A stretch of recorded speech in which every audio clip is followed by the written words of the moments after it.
irratti qaanofte haa ta'uti dhaqee Ameerikiitti oomucee namicha bira dhageesse si wajjin iyyuu waa'ee.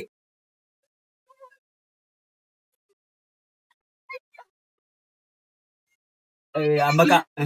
waan asitti tokko namichi inni dura qaaru warra faranjii malee sabbadaa warra as keessaa jiran isaan ta'uu beektaa. Kana dhumaaraa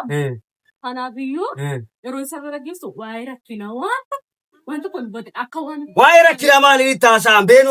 waa'ee rakkinaa namichatti dhiyeessaan haasaa miti maal baallaa jetta baay'inni waa'ee rakkinaa maayini waa'ee rakkinaa namicha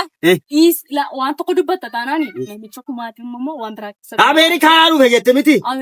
rakkina nagarree jechuudha waan tokko waa'ee rakkinaa hin beeku kana kun haasa'in bakka inna jedhe yoo waa'ee rakkinaa asii namicha biratti haasaa maaliif nan nageessoo dhiisan siltiin jeetu kimetti mi bakka qabeenya qabdan jedhaani keessatti haasoftaa akka nama birii qabu amma yoo si duukaa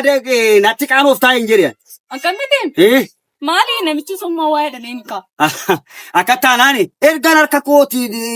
darqeessi guddifadhee ka'ee irratti qaanofte haa ta'uti dhaqee Ameerikiitti oomucee namicha bira dhageesse si wajjin iyyuu waa'ee hin deemu akaayi kootu maali dhaqiisuma Ameerikaa dhaqee dhaqiisuma wajjin jaarsolii ma bara kanaa muume sadurbii reessu sammuu isaanii keessaa